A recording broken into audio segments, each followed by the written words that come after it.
everyone. I'm so excited to be with you here today. Javier here again. I'm Next Gen Pastor at Harvest Community Church. Have another episode to you as we navigate this time of quarantine and COVID-19. But I'm really excited for today because I have a very dear friend and former colleague in ministry of mine, Dan Young here. And we're going to be talking about parenting and discipleship within the home. Because as we've seen, in the last weeks and, as it can continue on in the next few months, that we're going to be home a lot, with our kids. And I believe that God has given us such a great opportunity to disciple and not just disciple, but also to parent in a godly way to our kids. So we just want to offer just some tips, some, perspective for you as you navigate this time. And we just pray that this will be a blessing to you. So to get us started, I want to introduce you guys to Dan. So Dan, why don't you go ahead and introduce yourself, share a little bit about yourself, your family, your ministry, and how long you've been in ministry with. Sure. Well, thanks, Javi. Before I get there, I just want to say thanks for the opportunity to be with you today. We had the pleasure of working together for, 4 or 5 years at the same church here in Orlando, Discovery Church. Great. And, I benefited so much from you personally as a friend and a colleague, but, my kids have benefited from you as their youth pastor.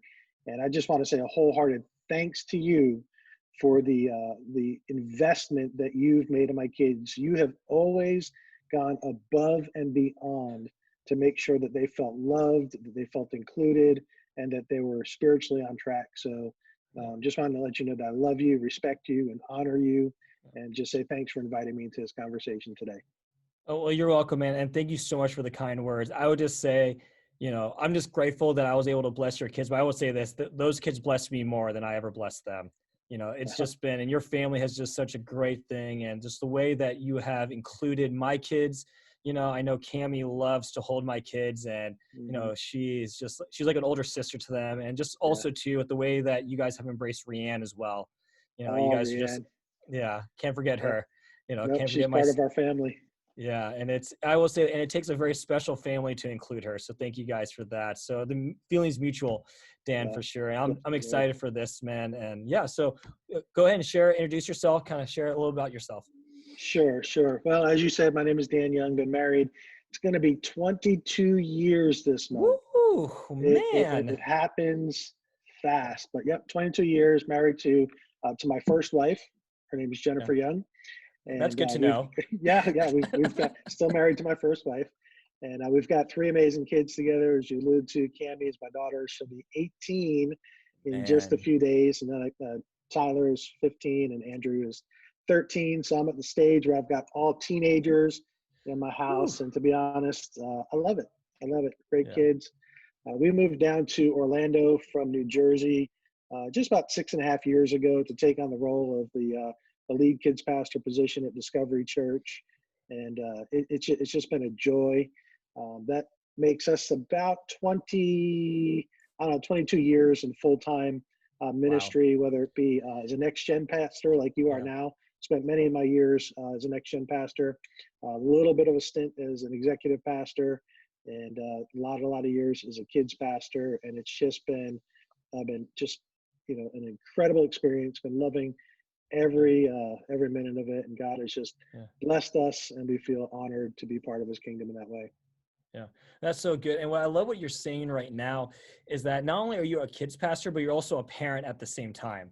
That as Cammie's turning 18, which by the way, how does it feel to have an 18-year-old? I'm not sure yet. I might need a little bit more time to process. I will tell you that I said to her the other day, we were talking about 18, and of course my wife gets a little bit more emotional about it. I can't believe I have an 18-year-old. And I just looked to her and I said, well, have you started looking for apartments yet? No way. Gave me that blank I know that stare too. I know that stare. Yeah, that's that. Is he serious? Because I don't have any money. And I'm like, honey, I'm just kidding. You can stay with me forever. My daughter is just a joy. And as you know, she's been really an honoring child, and I've never had those tough teenage years as some parents do. Feel blessed about that. But Cammie is a sweet, sweet spirit. She loves the Lord. with all of her heart. She's got a great group of friends. I'm proud of her. Just even this past New Year's Eve, Yeah. she went up to Atlanta and spent the time ringing in 2020 at the Passion Conference. So she was Oh, worshiping awesome. with That's awesome. 65,000 other young adults, and So cool. that's just who she is. It's just who she Yeah. wants to be. So, Yeah. yeah, couldn't be prouder of who she is. So, as an 18-year-old, Yeah. Yeah. she's just becoming just a beautiful, beautiful young adult, Yeah. and it's just been a joy. It really has. Yeah. That's so cool, man. That's so cool. And I would say this, Cami she's just a special young woman. I mean, all your kids are special. But I've seen Cami specifically just love my two oldest boys, Hmm. so well. And they still talk about her all the time. And, Yeah. I would say that seeing her example and also like Tyler and Drew's example as well, is a big reason why I want to have this conversation with you, because I see not only the fruits of your ministry, but also the fruits of your home life, Thank you. and to be real with you, it's unfortunately it's easy to see pastors who have a great ministry but not necessarily the best home life either. Their kids Hmm. have struggled with making the right decisions, right? But you have been able to function in a way that you have healthy ministry but also healthy kids as Yeah. well. And it's great to see, and I think you have a lot to offer here. And I wanted to start here in our conversation where you've been in ministry 22 years now, 21, Yeah. 22 years. You've seen a lot, right? A lot of different roles. What are your favorite things about kids ministry specifically that keep you going, for 22 years and hopefully more into the future? Oh gosh, what a great question. I think obviously over 21, 22 years of ministry, you end up having the honor and privilege of pastoring really thousands of kids, and Wow.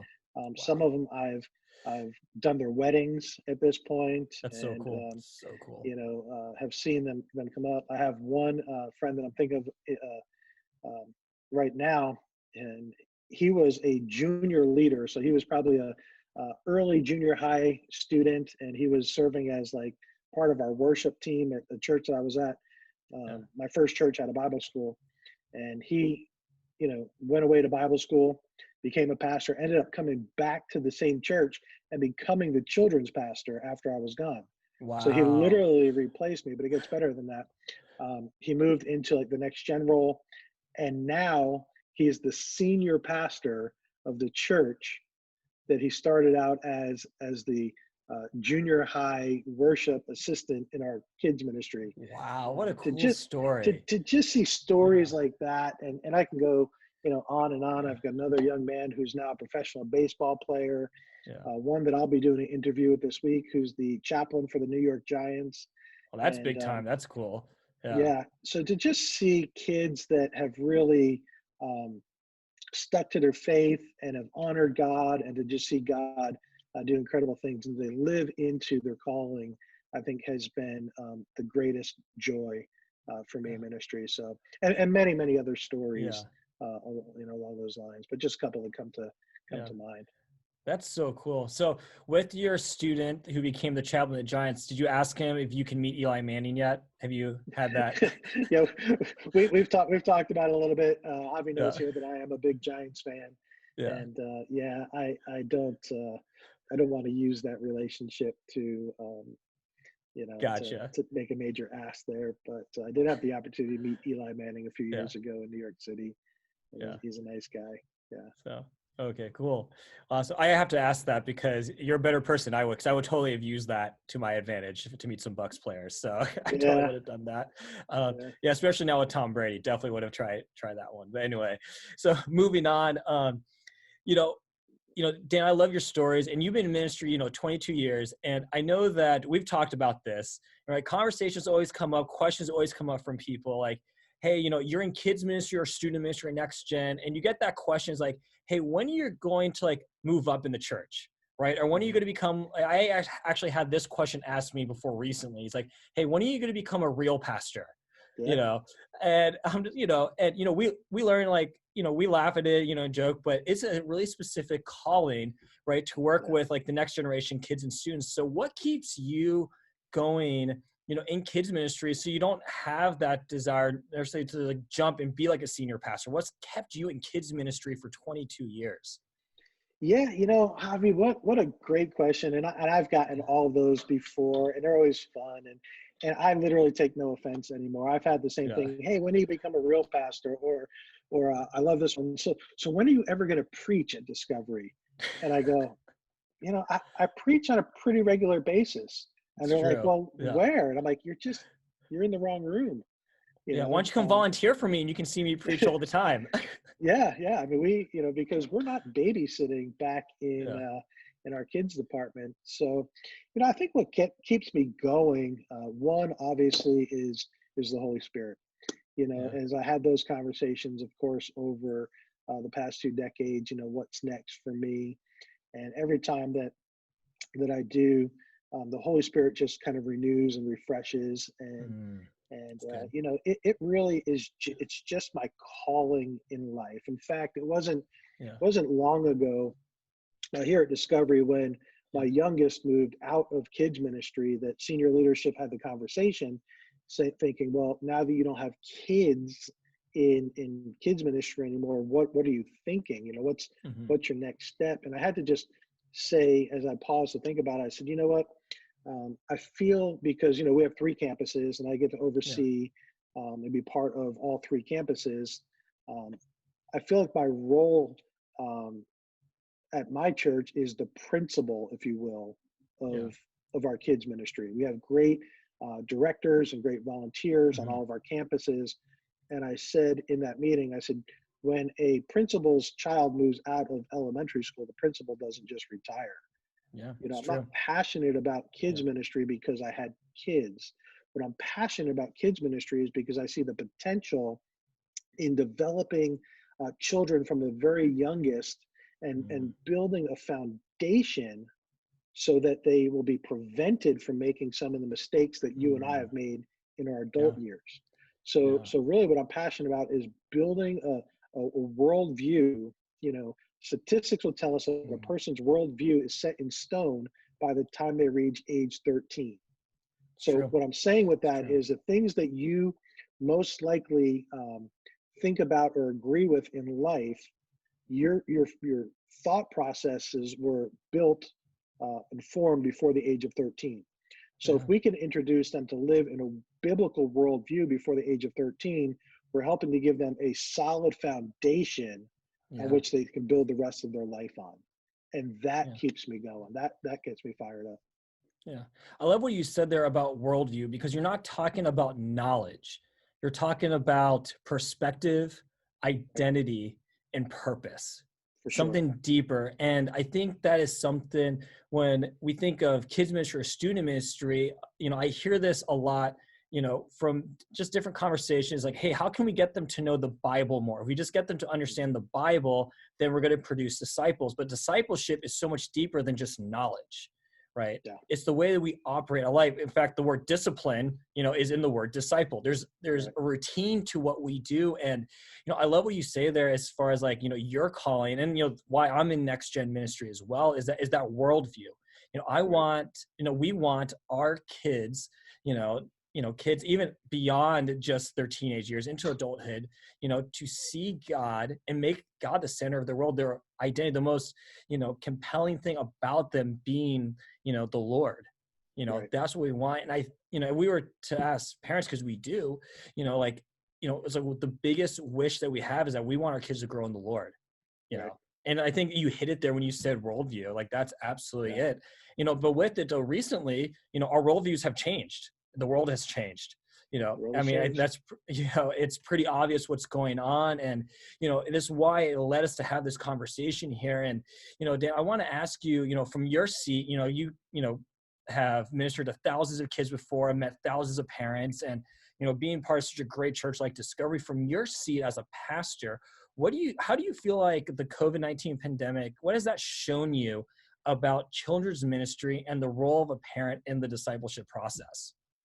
What a great question, Javi. Yeah, and let me go back to something that you said earlier when Yeah, parents or people say we just want our kids to know Scripture, right? yeah, And again, we're building foundations.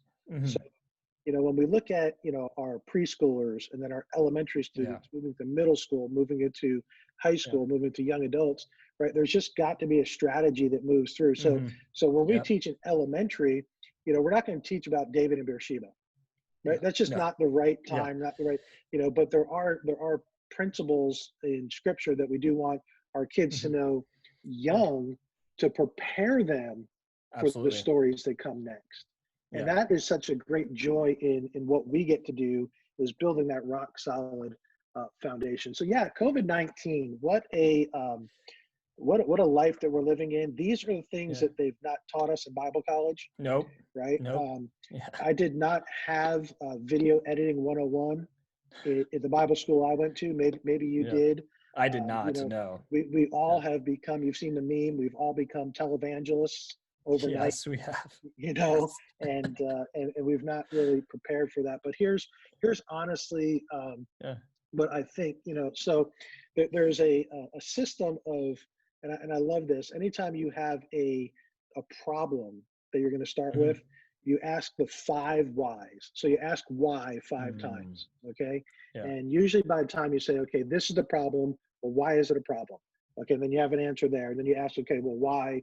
And by the time you get Yeah. down to that 5th why, you usually have a solution or Yeah. something in place to work from. So why COVID-19? Why Yeah. now? Why in the church? At Discovery, as you're Mm. aware, we had just finished building a brand new central campus, Yeah. and in a few weeks later had to close it down. You got to ask why.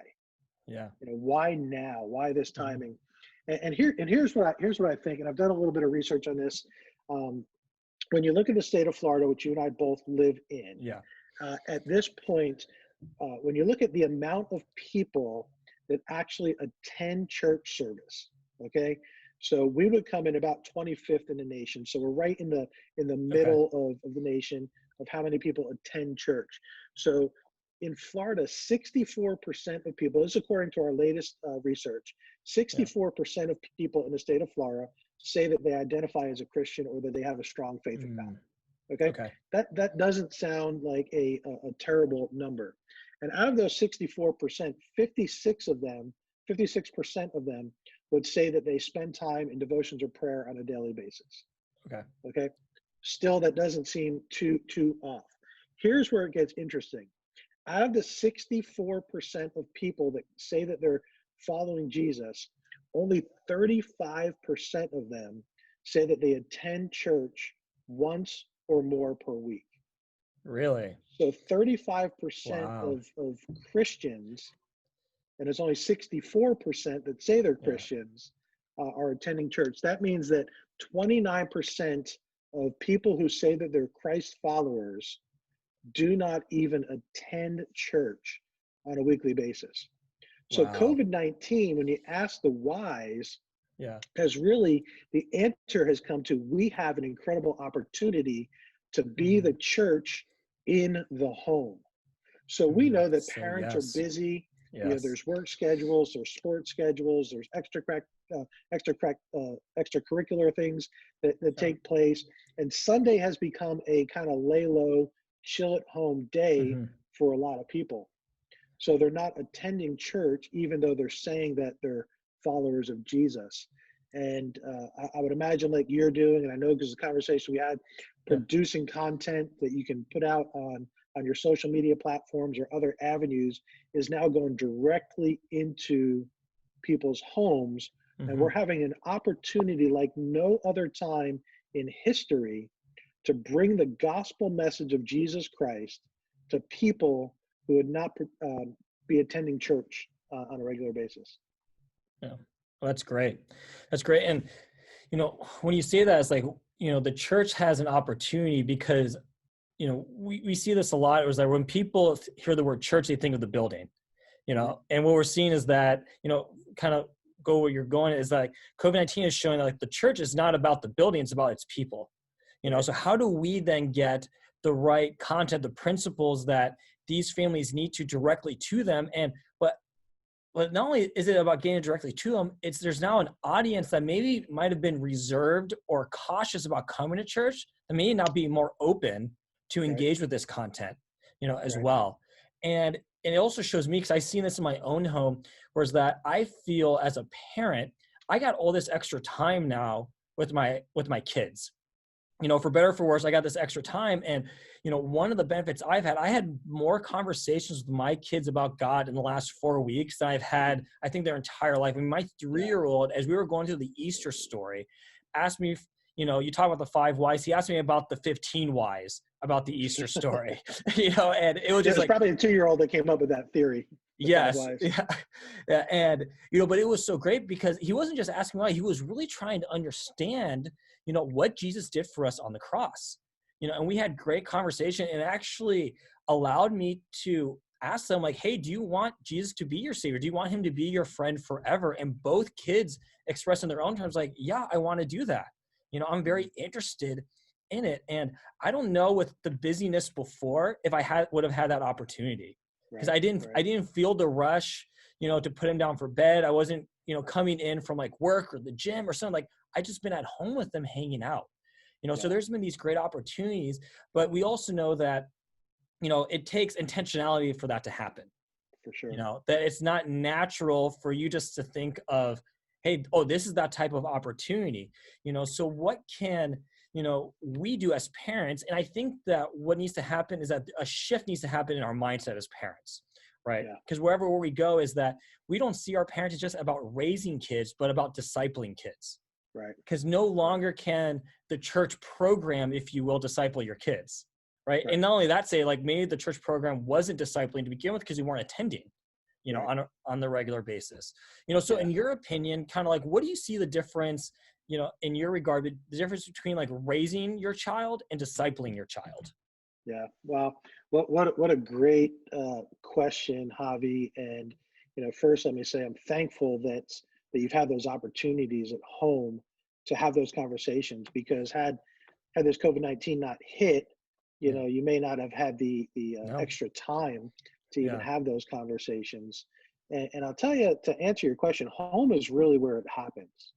you Mm. know um, we have, as parents, about 3,000 hours a year that we have the opportunity to spend with our kids in our homes. Okay. Mm.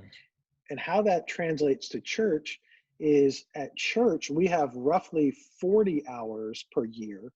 And I know there's Wow. 52 Sundays, but Yeah. as we know, kids have, Hmm. baseball games or trips to Hmm. grandma's, or, summer vacations or sick days. And so Yeah. when you take all into consideration, and that's not even considering parents that are sharing their custody with a child with a, Yeah. former spouse.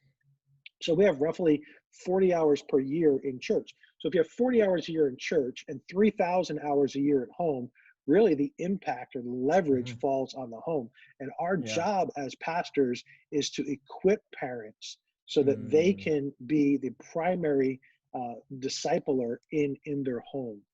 Yeah. So if I jump over to Deuteronomy chapter 6, okay, and we all love this scripture when it comes to next gen ministry. I'm going to read just a couple verses here. I'm Yeah. going to read 1 and 2, and then I'm going to jump down to 4 and 9. And here's what it says. In Deuteronomy 6:1, it says, "These are the commands and decrees and regulations that the Lord your God commanded me to teach you. You must obey them in the land that you're about to enter and occupy. And you and your children and your grandchildren must fear the Lord your God as long as you live." And I love this. "If you Mm. obey these decrees and commands, you will enjoy a long life." That's one of the only commands Mm. that comes with Good. a promise. If Yeah. we continue to invest and disciple not only our kids but our grandkids, then Scripture says that we will enjoy a long life. Now, jumping down to verse 4 in the same chapter 6 of Deuteronomy, it says this: "Listen, O Israel, the Lord is our God, the Lord alone. You must love the Lord your God with all of your heart, your soul, and your strength. You must commit yourselves wholeheartedly to these commandments that I'm giving you today. Repeat them again and again to your children. Talk about them when you're at home and when you're on the road, when you're going to bed and when you're getting up. Tie them to your hands and wear them to your foreheads as a reminder. Mm. Write them on your doorposts of your house and on your gates." So Mm. I think that in looking at that, here's the deal.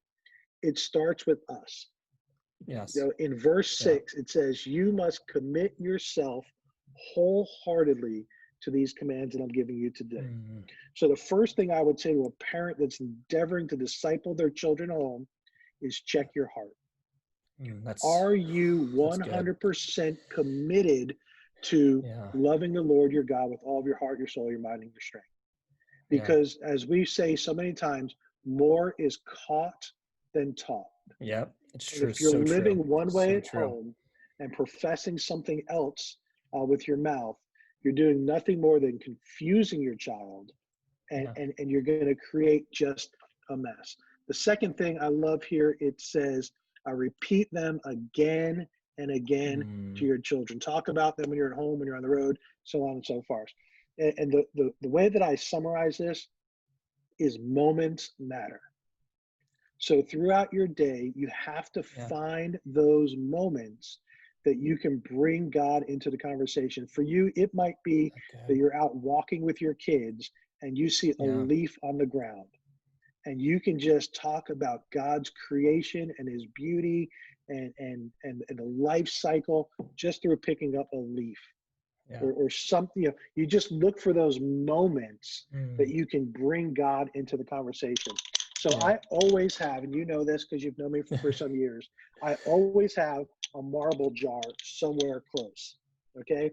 And the reason I do, and this isn't the one that I usually use, is because we have 936 weeks from the time that our child is born until they graduate high school. That's an Yep. approximate number. So if you were to take a marble jar and every week, and here's what I know as a father, and I've raised three, one about to be an adult, as we've talked about. I know that this week, there's no way I'm going to get everything right. Mm. I'm going to work too many hours. I'm going to Yeah. spend too much time on other things. My focus isn't going to be what it should be. But here's what I do know, that I can do something this week that is going to make a difference in the life of my children. So if I were to pull a marble out of this jar and look at these 936 weeks, and I look at this one marble and say, Dan Young, what did you do this week that really matters when it pertains to the life of your children and their relationship with Jesus? How did you do something this week Mm. to show them that you are fully committed and that you want to teach them to walk in the decrees of God's word? Yeah. I think that when we break it down that way, it's simple that we can do that. Yeah. Yeah. Dan, I love that. And if you don't mind, can you share an example on how you do that? Because you have 3 kids. How do you do that for each individual kid? Like, how do you have like that moment with them individually, but also collectively as well? Yeah, that's great because it's sometimes easier said than done, right? Yeah. Because there's laundry, there's meetings, there's dinner, Hmm. there's life just gets just so radically busy. And I think to answer that, Javi, let me jump over to Exodus 24. Okay. This is 24:12, and I'm going to read it out of the Yeah. New King James Version because I like the Yeah. way that it's said. And I think this will answer your question very practically and something that Yeah. we can all put to use right away. And here's what it says. It says, then the Lord said to Moses, come up to me on the mountain and be there. And I will give you the tablets of Mm. stone and law and the commandments which I've written that you may teach them. So I find this interesting that, God's calling Moses up onto the mountain. We know at this point he's going to present him with the 10 commandments, a pivotal story in the history of Israel. But the wording there made me stop and think, and I think it's one of the best verses in parenting that we would never think of, because it Okay. says, come up to me on the mountain and be there. Yeah. And it makes you stop and think, if he came up to the top of the mountain, where else would you be? It's Like, you would true. never say to me, Yeah. Javi, come over to my house for dinner and just be here. Yeah. Well, of course I'm going to be there. Like, where Yeah. else would I be? If you invited me to your house, that's Yeah. obviously where I'm going to be. So when you look at that word in its original language, the word is hayah, Hayah. And what Mm. it means is that God was inviting Moses to be fully present. So he was pulling Okay. God away from the people, away from the distractions on top of the mountain. He's saying, come up here and be fully present. Gotcha. Because what's about to happen is going to change the course of history. And I think that is just pivotal when it Yeah. comes to parenting. Is Mm, is the thought of being fully present. There's an author, his mm, name is David Bader, and I yeah. just love the way that he words this. He says, be here now and be somewhere else later. Is it really that complicated? That's so simple yet so good. So So the profound. Wow. time that you have Yeah. with your kids, Yeah. right? Be present. Yeah. Limit distractions. Turn off the phone. You know, get just whatever it is that distracts us. We Hmm. need to limit those distractions and Yeah. be fully present. Uh, I always laugh, and I probably shouldn't. Every time we go to a theme park, living here in Orlando, we get to Yeah. visit Disney World quite often, and you've probably noticed this yourself. But you walk around Disney, whether you're walking or in line, and how many parents have their faces in their Yeah. phone, Yeah. or they're taking pictures, and I'm going, some of these people, this is a once in a lifetime opportunity, and they Hmm. spend thousands and thousands of dollars to bring their family to Disney, and they're not even fully present with their Yeah. kids. And Yeah. it's such a miss. So whatever you do this week that is going to drive your children forward in the discipleship process, I Yeah. would say limit distractions and be fully present. Yeah. That's so good, Dan. And I think, yeah, I've seen that in my own life. Like, recently I've been doing this in our bedtime routine where I ask the kids, with my two boys, because my 1-year-old can't speak yet. But with my two boys, I go, hey, what was your favorite part of the day? Mhm. What was your favorite part of the day? And then, if there was something specific that like happened, I would go like, what my favorite part of the day was? And I would say something that we did together, just to Yeah, show like, yeah, hey, I was present with you right. here and your dad really enjoyed this time. And then when we would pray, I would mention those times in our prayers. Yeah, Right. it's good. So just to reinforce to my boys, hey, your dad's here and he's present. And I'll be honest with you, like, we talk about that family at Disney World, right? I remember I went once and, I think like the NFL playoffs were happening, right? So I Mm, was on my phone more than I should.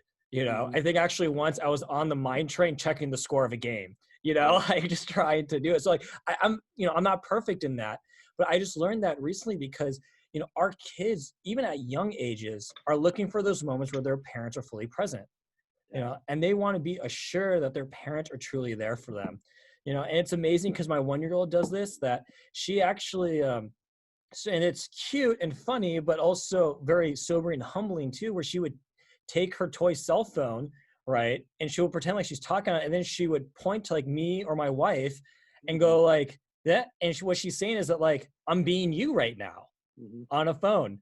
And I'm just going, my 1-year-old is picking up on that, yeah, you yeah, know, and, and I'm sure like you've seen that. I mean, your kids are much older now with it, but it's so important that we're present and that our kids know that we're present, because I really believe this more than anything else, that what a kid wonders when it comes to their parents is that, are their parents going to be there for them?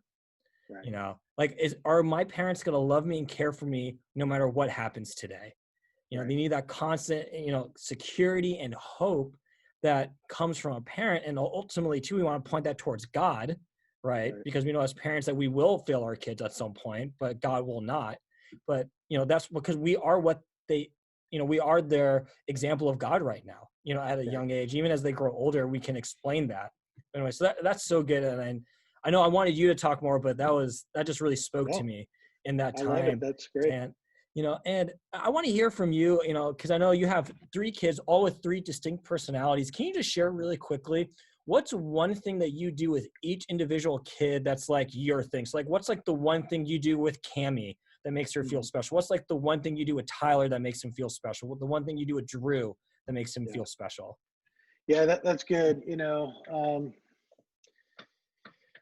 When you look at the personalities, or what we call the love languages of our kids, it's important to recognize the way that God has wired and designed them. Hmm.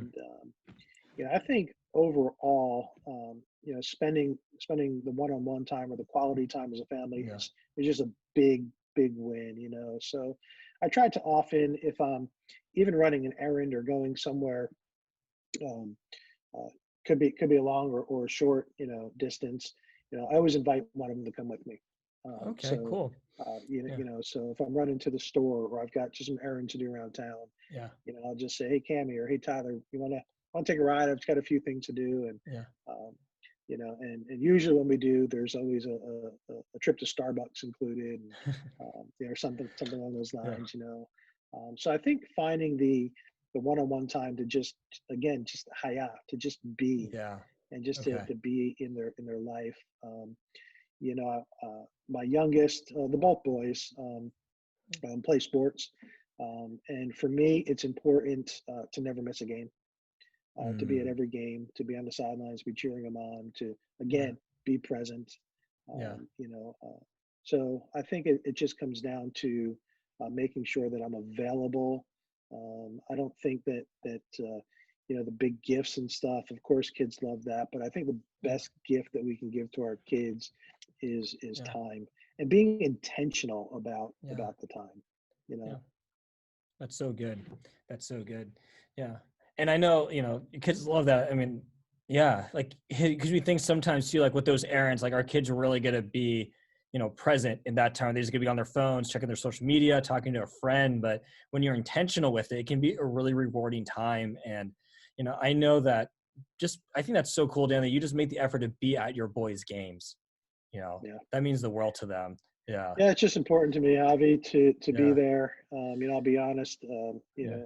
My stepfather was always there, but my biological Yeah. father, Mm, he never showed up to games or anything like that, and it always yeah. it impacted me in a way. And I said, Hmm. you know what, when I have kids of my own, I just want to be there, and that's Yeah. important. So Yeah. as we have in ministry, our schedules sometimes get full in both the day and the Yeah. evening, and as every parent, no matter what Yeah. field of work you're Yeah. in. And so I'd be intentional in looking at my week and the Yeah. schedule of my kids' games and stuff. And it's not easy when you have, multiple kids playing sports and doing Hmm. different things. And so I'm at concerts for Cammy. Yeah. I'm at football games for the boys, basketball games Yeah. for Drew. And Yeah. sometimes it's taxing, but in the end, it's Yeah. what matters to me. Yeah. That's so good. That's so good. And have you and Jen, you mentioned this before about principles and just ideas to implement into your kids. You guys like put up around your house different family values or like core beliefs that you want your kid to instill into your kids. You guys have a list of those. Like, how do you develop those in your own kids? Yeah, that's good. Years ago, we did that, and we had the list of our family values and stuff. And to be honest, I'll need to go back and revisit that. Something that has been on my mind lately, and saying. Yeah. But on our refrigerator, we have a list of God's promises, That's and good. what we want to do is speak life into our kids. And I Yeah. think there's 40 verses on the fridge right now that just speak God's promises over our kids, and we like to go through Yeah. those occasionally. Obviously, devotion time is important to us. We're at the place now where our Yeah. kids are old enough that, bless the Lord, they get up and they do their devotions and journaling and stuff, Wow. That's so good. which So is good. amazing. It's just become Yeah. part of their routine and who they are.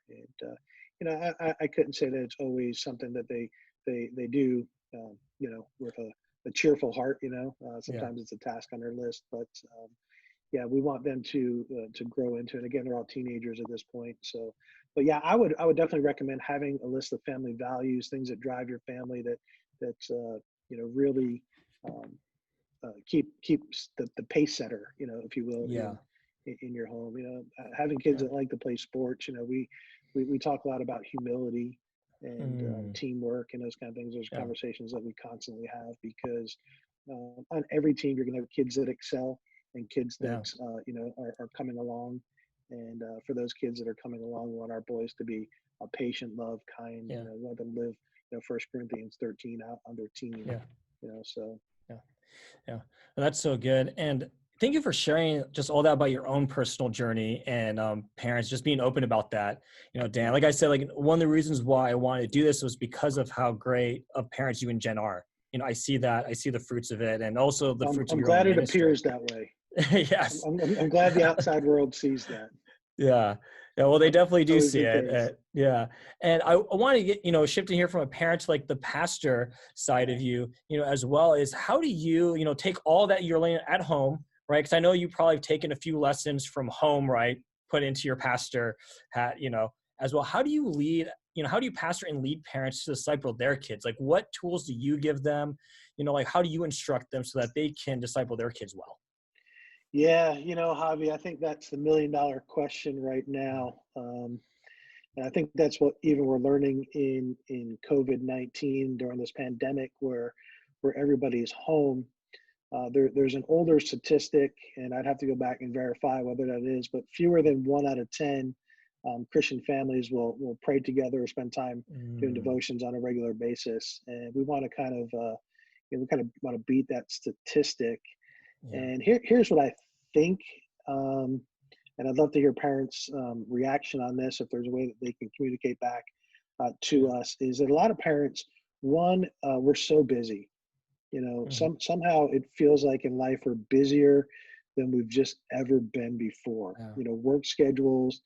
Most families have a mom and dad that both work, which eliminates a lot of time at home.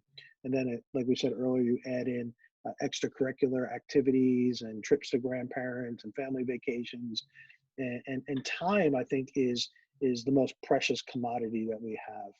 Mm, And I think that because parents is just such a loss for time, they yeah. don't know where to start, right? Okay. They just, a lot of them just are going, I would love to do more, but I don't know how, and I don't know where to start. Mm, And that goes back to the 40 hours at church, 3,000 yeah. hours at home.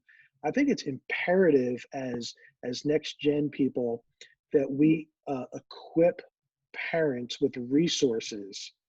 Yeah. I think that um, it's good that what we teach on weekends, we give tools throughout the week so that Mm, parents can continue the conversation.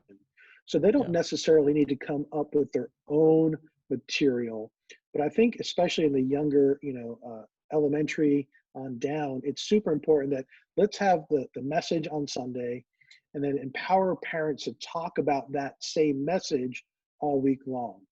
So Okay. there are ways that we do that practically, and I know that you do as well. Yeah. Both of us are blessed to be part of an organization called Orange, Yeah. and Orange We is a are. Yeah. curriculum company, and they put out a lot of what we teach on weekends. But in addition to that, they have a Parent Cue app, so parents can It's download great. the app. Use it And all the time. they Yeah. can use the app at home, and it gives them tools. There's what we call a God Time card, which is Hmm. basically a 4-day devotional that they can do. There are videos that go along with the messages.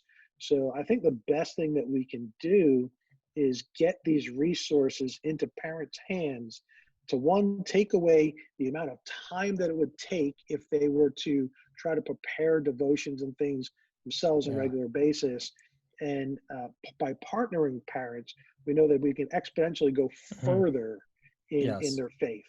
Yeah. So I think the best thing that we Absolutely. can do is have those conversations, make sure that we're clear in the strategy, and here are the resources, and parents understand that the Yeah. resources are available and how to use the resources, and let parents just be parents. And then, of course, just be Yeah. available to parents, because a lot of them are going to need to reach back out Yeah. to us and say, hey, I'm not really sure about this, or how do I do that? And to Hmm. be available to parents, I think is Yeah. is huge. Yeah. No, that's so good. That's so good. And, I've had that conversation many times with parents where, we talk about, hey, you can take this home with you. We can talk about this. This is the Parent Cue app. And, I've noticed that parents, when they're just getting started with that process, they can get overwhelmed, right? Because their schedules are already so busy, with it. And I think we can agree that probably busyness and time, right, is probably the biggest challenge a parent has when it comes Yeah. to discipling their kids. So what are, you know, like how do you kind of like intentionally guide that parent who is looking at this curriculum for like the very first time, right? They show up, you give them the God time card with a, hey, join the Parent Queue up. So you give them all these resources. What's like the first step they can take to start to implement those type of resources at home? Yeah, and that's great, Javi.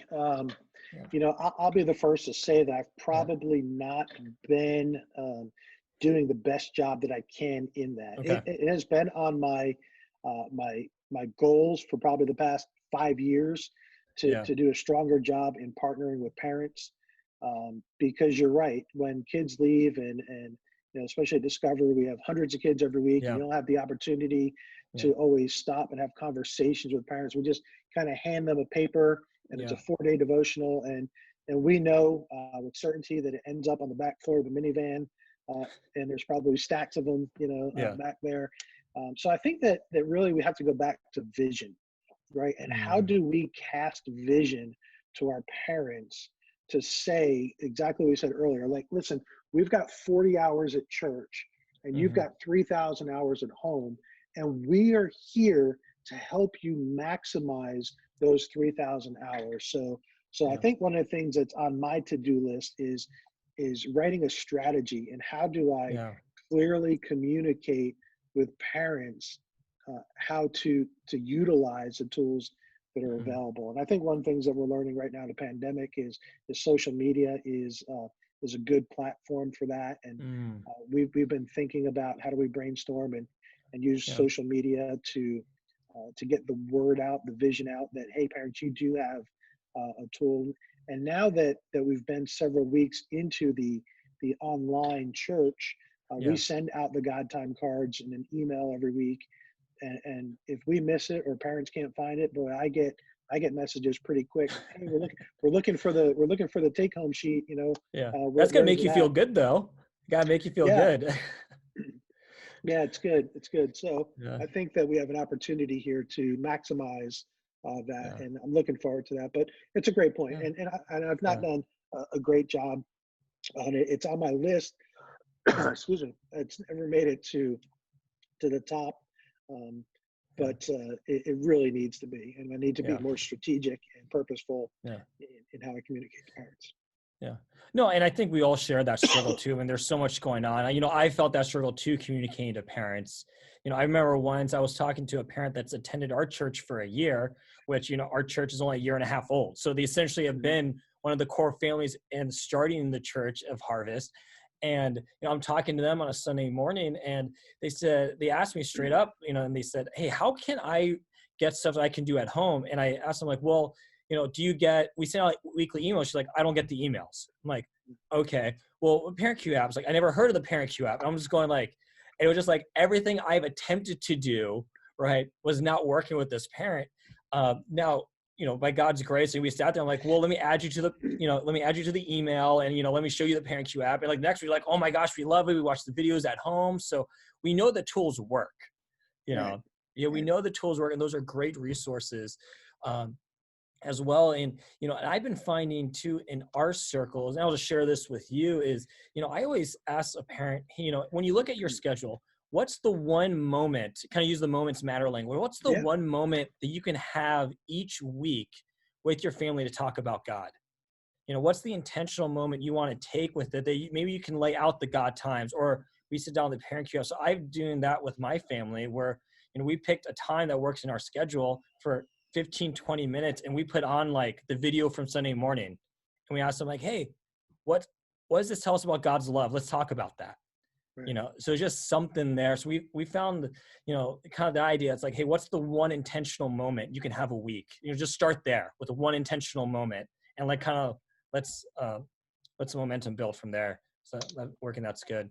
So, hey, I want to end here. I've been loving this conversation there too. We've said a lot here, to sum it up, we need to be intentional as parents, as well. But if there's one thing that you can just share with parents, of all the things, like everything that you said here, you can share with parents about discipling and parenting at home, what's like the one thing you want them to take away for this Yeah, conversation? I think the one thing that I would say, that's a great question, Yeah. is to be intentional. Yeah. And I think, for me, what being intentional looks like is developing a schedule, and especially Mm, during this time of COVID-19, where our schedules are a little bit more fluid than they may mm, have been before, when kids were going to school and you were going to the yeah. office. Um, but keep a schedule. So Mhm. your work hours, make your work hours. your dinner time, make your dinner time, your devotion time, make your Yeah. devotion time, and don't just let things overlap. So be intentional in your day. So Yeah. for instance, for me years ago, a good friend, a mentor of mine, said to me, well, when is the time? And I think I've shared this with you. Now, when Yeah. is the time that you have in your schedule for your wife? This is before we had children. And I was kind of like dumbfounded, kind of deer in the headlights, like, Yeah. what do you mean? When is the time in my schedule that I have Yeah. for my wife? And he said to me very clearly, if you don't put on your calendar time to spend with your wife, then you're probably going to miss opportunities to do so. Yeah. It's So true. when we put It's things on true. our calendar as an Yeah. appointment, we don't miss appointments. Yeah. So I would say grab your calendar, however you do that, whether it be paper or Yeah. digitally, and make appointments for That's the good. things that matter. That's really So good. if it's getting up and exercising, it's on your calendar, you're getting it done. If it's dinner time, you put it on your calendar. 5:00 p.m. every night is dinner time. 6:00 is devotions. But we have those things on our calendar, and we tend to live that way. We don't miss those appointments. Now, the Yeah. things that don't end up on our calendar, uh, we just don't get to. So I Yeah. would say find the things that are important to you, Mm. put them on your calendar, and be intentional on making them a part of your daily routine. That's so good. That's so good. And Dan, I know we're going to have a lot of people listen to this conversation. If anyone out there from maybe your church or from like any other, area, if they wanted to reach out to you, what's the best way they can contact me, ask you a question or shoot you an email, to kind of like talk through that process, or you can reference some resources. What's the best way for them to Sure, contact sure. you? I would love it. Welcome it. Anyone who's Yeah. listening, feel free. You can just email me. It's Dan, Dan Young, Young. So Dan Young at discoverychurch.org. And I'd be glad to continue the conversation about this. And yeah, it'd be a lot of fun to Yeah. engage in some of those emails. Yeah, well, that's so good, Dan. And thank you so much for your time. I've learned so much from this. I, was making a lot of mental notes here. Just loved what you said about intentionality. I really love that calendar one, because I know that my wife and I, we can definitely put some things on the calendar because this is good because this is where I am right now, as a parent, my wife and I, we're having conversations daily about being intentional, being in the moments because we don't want to miss them. My oldest is 5.5 years old. And I remember, the day I brought him home from the hospital, right? Mm-hmm. It feels like yesterday. And I looked at him, just a few days ago. I'm like, when did you become a full-fledged, like, young boy? Yeah. Like I remember holding you, you're just like a newborn. And I know I don't want to miss the most. I know parents don't want to miss those moments. And, I think this has been such a great time, Dan. So thank you so much with it. And yeah, so thanks again, man, for your time. You're welcome, man. It's a pleasure. Thanks for having me on. Hey, Yeah. I just want to leave one resource to whoever's listening. Would love to do that. Just a suggestion is Yeah, this absolutely. book. It's Navigating Our Digital World. That's a good one. That's a really good one.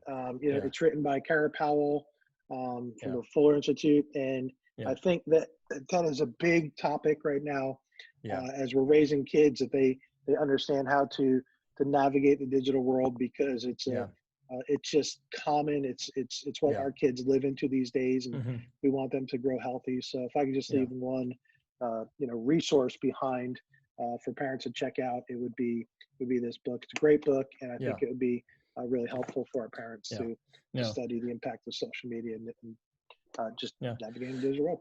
That's so good. And also with conversations about more online school, kids are going to be in front of screens more. That's just the reality. So having those conversations is good. And we'll put a link in the description to maybe like the Amazon so they can find that book in the description of this if it's on YouTube or something. So, well, Dan, thanks again, man, for your time. We'll talk to you later. Absolutely, man. Thanks for the opportunity. Love you, buddy. Can't wait to see you soon. Yeah. See you, man.